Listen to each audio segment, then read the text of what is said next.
Grupo ni PRD, I think every Tuesday yan eh. Yung kanyang, yung Talk to the people. Talk to the people eh.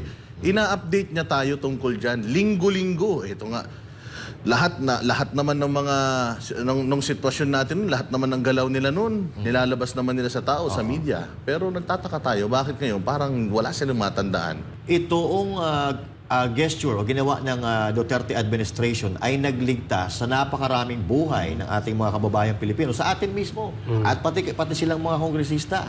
Ganyan sila kumilos, pero hindi nila iniisip na itong mga galawan ng Duterte administration ang nagligtas sila sa atin, pati sa kanila, sa pandemya. Sakto. Diba? Oo. Tsaka nabanggit din kahapon, pera naman yan nagamit sa taong bayan. Gamitin nyo yan. Anong gagawin nyo dyan sa pera? Gamitin nyo yan. Nung time na yon, kailangan po yan eh. Ang masama kung ibinulsa. Pero ito, televised po yan. Kalat na kalat po yung paggamit dyan. Ngayon parang binubuksan na parang nagulat sila.